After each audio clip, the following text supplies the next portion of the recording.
Bonjour à tous et bienvenue pour cette nouvelle vidéo. Aujourd'hui on va faire un petit peu le top de tout ce que j'ai apprécié en 2020 et ce qui fait que ce sera forcément un top qui n'est pas exclusif à chaque gamme, hein. C'est vraiment les meilleurs de ce que je pourrais recommander à divers prix et surtout ce qui est bien c'est que je varie un peu tout ça. Donc il y a un peu de casque, un peu de wireless, un petit peu d'intra Chi-Fi et quelques sources aussi pour ceux qui veulent rester sur du filaire. Et ce qui fait qu'on va commencer avec notamment les casques, hein, c'est ce qui reste un petit peu le plus occidental entre guillemets. Et si vous connaissez pas ma chaîne, je vous conseille d'aller regarder les divers playlists. Je les ai rangés, soit vous avez une playlist où vous avez tout ce que j'ai fait en audio, soit selon ce que vous cherchez. Donc vous allez découvrir pour certains le côté Chi-Fi, donc la Hi-Fi chinoise pas chère, pour d'autres des petites choses comme les amplificateurs, ou pour d'autres pour des casques que vous n'avez peut-être pas vu passer. Allez, on y va, c'est parti pour ce top.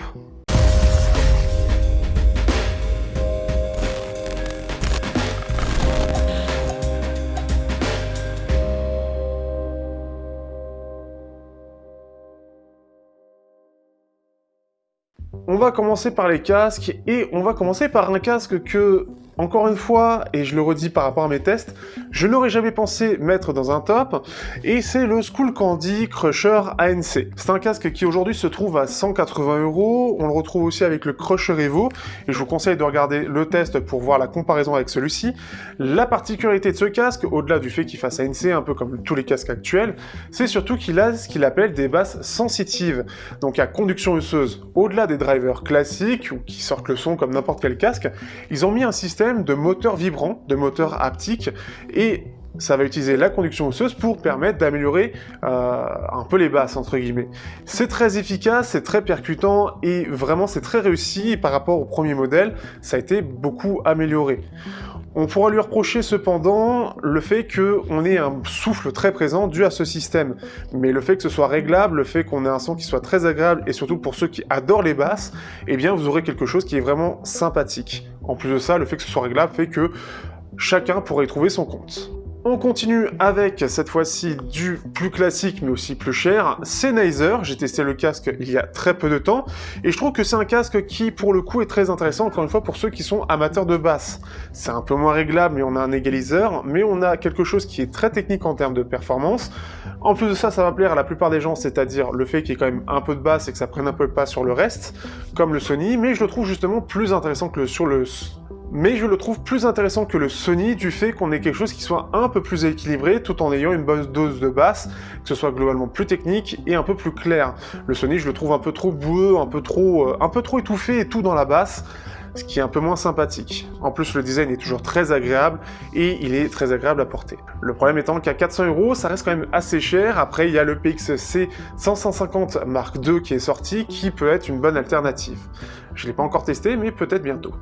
Pour finir sur le côté Bluetooth, on a un bon vieux Focal Listen Wireless, sorti il y a déjà quelques années.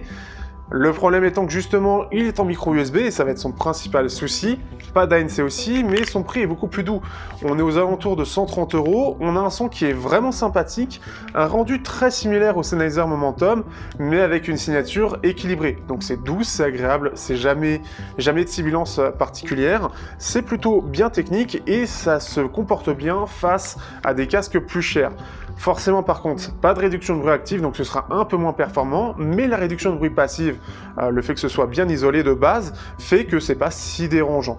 Donc vraiment quelque chose de sympathique, en plus il est super confortable, l'autonomie est correcte, un peu plus d'ailleurs que le Momentum, mais très efficace et c'est un casque que j'adore toujours utiliser.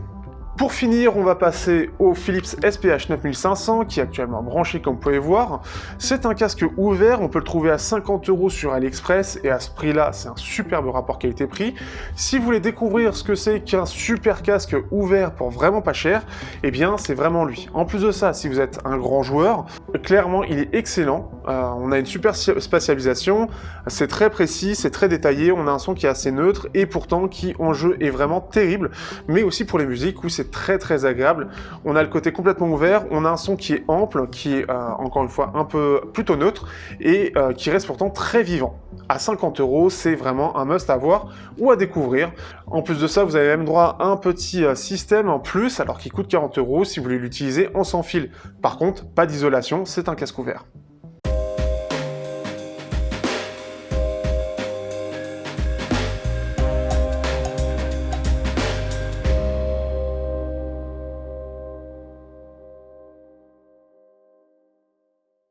On fait un tour du côté de la Chi-Fi pour le coup, donc là ça change un petit peu. La Chi-Fi c'est vraiment plus le côté chinois pas cher, mais pas forcément, et j'en montre justement la plus grande largeur avec mes gros coups de cœur de l'année. Pour ceux qui veulent découvrir ce que c'est que du bon son pour vraiment pas cher, en filaire, eh bien vous avez les KZ ZSN Pro X. Ils sont vendus une quinzaine d'euros aujourd'hui et ils sont vraiment très sympathiques pour découvrir tout ça. Beaucoup de gens aujourd'hui sont un peu sceptiques sur le côté filaire, sur ce que ça apporte, ou encore qu'est-ce que c'est que de la hi-fi. Ici, c'est pas ce qu'il y a de plus technique et parfait, mais à 15 euros, c'est bien au-dessus de beaucoup de produits qu'on a en France. Et c'est ça qui est intéressant. C'est ce qui m'a permis, entre autres, de me lancer il y a à peu près 2 ans dans cette joie de vivre que j'ai de la Chi-Fi, et qui fait que j'adore le son aujourd'hui et je veux toujours plus en fait. Donc après c'est l'effet double tranchant, ça peut être sympa, et si vous êtes un petit peu curieux, ça peut être un peu dépensier. Je vous invite à aller regarder le Discord, vous seriez étonné de ce que les gens sont prêts à prendre par réel plaisir. Donc je vous conseille de commencer par les KZ ZSN Pro X, c'est un excellent départ, et pour cela, n'hésitez pas à aller dans la description pour les tests. Si vous voulez justement plus de ça évoluer par la suite, ou si vous voulez mettre un peu plus d'argent pour avoir quelque chose d'un peu mieux dès le départ, je vous conseille les ZSN, les KZ ZAX. Les KZ ZAX, donc c'est de la même firme. Cette fois-ci, il y a 8 drivers, donc c'est un bon rapport qualité-prix pour 50 euros. On a une signature en V, donc assez commune à ce que vous pouvez entendre d'habitude. Des basses très présentes, des médiums en retrait, des aigus un peu plus présents. C'est bien technique, très détaillé. On a une scène large, on a une basse qui est bien fun. De quoi bien en profiter, mais avec plein de détails. Et ce qui fait que là, par exemple, on va aller bien au-dessus de ce qu'on peut avoir en true wireless chez Sennheiser, Sony ou Apple. Et justement, c'est là où ça permet vraiment un peu plus de se lancer, de se dire ah oui, on voit la différence par rapport aux ZSN Pro X, ou on voit la différence avec les écouteurs que j'ai déjà. C'est un investissement qui est très bien. D'ailleurs, je rebondis rapidement, il faut savoir que ces écouteurs sont détachables. Ils ont un système où on peut changer le câble, donc ce qui fait que justement ils seront à même de tenir plus longtemps si le câble lâche, mais vous pouvez mettre un câble Bluetooth ou encore des modules True Wireless tels que propose, et je vais le tester bientôt, Shure à 130 euros ou TRN à une vingtaine d'euros avec les TRN BT20. J'ai fait un article dans le site Marabout Chi-Fi, je vous conseille d'aller voir. On augmente un petit peu en gamme, et un de mes gros coups de cœur de l'année, c'est assez intéressant, c'est les AudioSense DT200. Ce sont des écouteurs qui étaient à la base prévus pour plus le Japon, mais beaucoup de gens étaient intéressés pour les tester. Et clairement, ils sont super cool. Des basses présentes, des médiums qui sont mis en avant mais assez chauds, donc on a une voix qui est assez ample, assez chaude, assez agréable, et des aigus un peu plus en retrait. Ceux qui n'aiment pas trop les aigus, vous allez apprécier. Ceux qui aiment bien un son un peu typé audiophile, eh bien vous allez apprécier aussi. Ils sont pas extrêmement techniques pour le coup pour le prix, mais surtout ils sont surtout très bien réglés et très agréables pour beaucoup de choses. Je vous les conseille réellement. Du côté de Shanling, testé récemment les Shanling AE3. Ces petits intras arrivent avec du Sonyon, des drivers qu'on n'avait pas eu depuis longtemps dans cette gamme de prix, et clairement vient un petit peu se poser et montrer un peu ses performances. Et là, on a des intras qui sont très fun, bien équilibrés, un son qui est clair avec une basse profonde, je vous conseille le test pour être plus précis, et on a quelque chose qui est juste un des meilleurs rapports qualité-prix de cette année pour moi dans tout ce que j'ai pu tester. À 150 euros, on est sur quelque chose de très technique, de très fun, et qui clairement vous donnera un excellent aperçu de ce que peut donner des très bons intrafilaires. Pour terminer, ils reviennent un petit peu de loin, c'est les AudioSense AQ7 que j'ai eu il y a quelques temps de ça. Cette fois-ci, on passe sur de la hi-fi pure, puisqu'on est aux alentours des 400 euros, et ce qui fait que là, on est sur une marque qui déjà est très reconnue, j'ai déjà dit avec les DT200, mais les AQ7 mettent la barre encore plus haut. Un son qui est quand même un peu particulier, mais qui, on va dire, a mis un peu à jour mes oreilles, et ce qui fait qu'ils sont extrêmement techniques, très bien réglés, et vraiment très agréables, mais le son reste un petit peu particulier, il faut s'y adapter. Je vous conseille le test pour aller un peu plus loin et comprendre un peu le son. Ça fait malheureusement un petit peu de temps que j'ai pas pu les écouter, dû à mon modèle qui était défectueux, il a été réparé, il revient bien évidemment, et c'est pour ça que je les ai pas en main. Après, AudioSense, c'est fiable, ne vous inquiétez pas, c'était juste le tout premier, j'ai eu la chance, malheureusement avec un petit défaut qui a été vite réglé, et il revient bientôt dans mes mains, j'ai hâte. Mais clairement, un de mes meilleurs intras, j'ai découvert encore un autre palier dans le son, et c'était assez fou.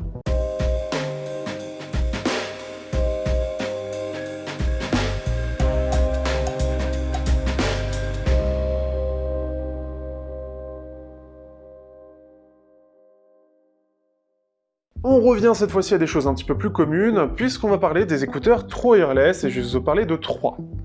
Tout d'abord, pour ceux qui veulent des écouteurs True Wireless, mais vraiment pas chers, qui cherchent le côté pratique, avec une bonne qualité sonore, sans devoir mettre très cher. On a les KZ-Z1, qui sont réellement pour moi aussi un coup de cœur en termes de True Wireless, vraiment pas cher. Le problème principal, c'est surtout qu'il est micro USB. L'avantage, c'est surtout qu'on a un excellent son. Pareil, autre problème, l'autonomie de 2h30 par charge, c'est un peu limité. Mais c'est un bon compromis, si vous écoutez pas plus de 2 heures, c'est vraiment pas mal. Et on a vraiment un son qui explose pas mal d'intra à moins de 100 €, voire un peu plus, de façon assez dingue, et je suis impressionné. Pour vous comparer par rapport à la Chi-Fi rapidement, on a les KZ EDX avec exactement le même driver, en filaire, pour 6 €. Voilà, c'est pour le même son, la même qualité, et c'est voilà, c'est la seule différence. Mais voilà, excellent son, mais une autonomie vraiment pas ouf, et micro USB. Pour un peu moins de 100 €, les Honor Magic Buds, vous avez les mêmes avec les Huawei FreeBuds 3i. C'est les mêmes, c'est exactement les mêmes, vous n'aurez pas de différence à part le nom de la marque. Ils sont à moins de 100 €, en tout cas ils ont été lancés à 100 €, on peut les retrouver à 70 aujourd'hui, et on a un son qui est vraiment pas mal. Le petit ajout sympathique, c'est qu'en plus de ça, ils ont la réduction de bruit active, on a un driver 10 mm qui est bien performant, et qui clairement va être apprécié par beaucoup de monde. On a un son qui est fun, qui est agréable, qui est plutôt technique, en tout cas pour 100 €, et il fait partie de ces quelques intras vraiment très sympas. En plus de ça, on a droit à une application qui va permettre de les garder à jour, pour des petites fonctions, ou régler des bugs que vous pouvez avoir dessus, un égaliseur aussi, et une gestion ANC, bruit ambiant, etc. Donc vraiment très sympa et très complet. Pour terminer, cette fois-ci, on va un peu plus haut dans la gamme, puisqu'on va parler encore une fois de Sennheiser. Sennheiser avec les Momentum True Wireless 2, mais je vous conseille aussi les premiers. La différence entre le 1 et le 2 est principalement le fait qu'il y ait la réduction de bruit active.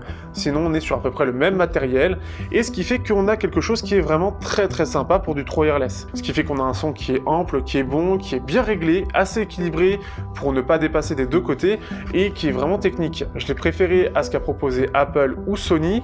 Sony parce que les basses, c'était à mon avis personnel, un peu trop présent, et la gestion de l'égaliseur était moins bon.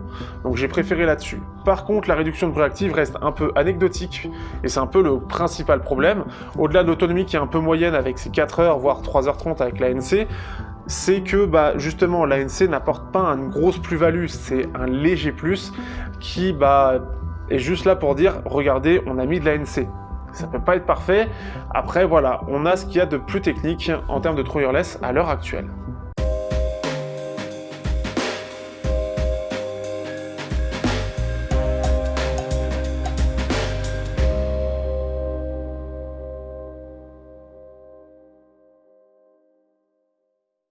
On va terminer sur les sources, et pour le coup, on va aller sur des petites choses sympathiques et vraiment pas connues du grand public. Quand je parle de sources, ça va être, pour certains, des lecteurs MP3 audiophiles. Pour ça, justement, on a du bon truc bien russe et rustique avec le Zishan DSD AK4499 Pro. Alors, la version sur AliExpress, pour le coup, la version eBay n'est pas pro, donc vous aurez des petites choses en moins. Vendu à peu près 200 €, en gros, c'est l'équivalent d'un son sur un DAB classique à 600 €. Sauf qu'à 600 €, écran tactile, plus compact, plus autonome, ce genre de choses. Si simplement le son est le plus intéressant pour vous, et vous voulez la meilleure qualité sonore pour le plus petit prix possible, c'est ce que propose Zishan. Par contre, clairement, ça, le design d'une Lada, avec un écran de Lada, et une autonomie qui est bien correcte. Par contre, ce qui est bien, donc la micro SD, on peut mettre 256 Go sans problème. On a le côté modulaire, puisqu'on peut l'ouvrir facilement, changer, si vous le voulez, l'amplificateur, et surtout, on est sur un AK4499 de chez AKM, soit le meilleur DAC possible du marché. Alors, dans un format compact, avec pas la meilleure électronique, mais ce qui fait qu'on a des performances qui sont tout bonnement excellentes. Et clairement, quand je veux profiter au mieux de mes intras ou de mes casques, c'est là-dessus que je le branche. En plus, niveau connectique, on est complet, que ce soit du 3.5 classique, du 2.5 équilibré, on a du coaxial, et on a je sais même plus quoi, et on a même droit à du DAC USB-C, donc ce qui fait que vous pouvez le brancher au PC. Principal problème, il chauffe beaucoup, surtout en mode turbo qui est le double DAC activé du AK4499, et ce qui fait qu'il peut chauffer énormément. Donc ça c'est le plus gros problème. L'autonomie aussi, on est à 6-7 heures, c'est pas incroyable, on a vu mieux. Et bien évidemment le fait qu'il soit gros et lourd, ça va avec. On va passer à plus léger, discret avec FiiO et le FiiO BTR5. Alors c'est un peu particulier comme objet, et pour faire une introduction rapide, ça permet d'avoir un son audiophile via son smartphone. C'est un peu dit de façon très grossière, mais globalement en gros on a un DAC dedans, un double DAC ESS 9218P de chez Sabre, et ce double DAC est très connu. En gros l'équivalent c'est les FiiO M5 ou je sais plus lesquels exactement, mais en gros des DAP à 500 €, sauf que là en gros on a juste le DAP, du Bluetooth et les sorties jack 3.5, 2.5 et USB. Et en gros l'idée c'est de le connecter à son smartphone pour profiter de la meilleure qualité audio possible. Tous les codecs sont présents, l'ULDAC ça va consommer beaucoup, vous pouvez le limiter via une application en aptX HD, ce sera largement suffisant, même en aptX d'ailleurs, et ce qui fait qu'on a un son qui est tout bonnement excellent, tous les intras vont passer, les casques aussi, tout ce qui va être bien gourmand, sans problème. Et vraiment, on sent clairement la qualité sonore bien meilleure que ce que peut proposer un téléphone, surtout qu'aujourd'hui le jack devient compliqué à avoir. Donc c'est clairement un truc que je recommande, aujourd'hui c'est ce que j'utilise tous les jours, comme ça je peux utiliser Deezer qui reste ma plateforme principale, et avec une qualité sonore très cool, et ce qui fait que le smartphone lui il reste sans fil, et donc on a juste à ranger ça dans notre poche, et comme ça on n'est pas dérangé par le fil. Dans le même principe, c'est son concurrent principal, c'est le ShangLink UP4. ShangLink UP4 qui lui a un côté... Alors il est un petit peu moins cher, on a à peu près la même configuration, mais on n'a pas la même signature, on n'a pas la même approche. On a un côté un peu plus technique et sec du côté du FiiO.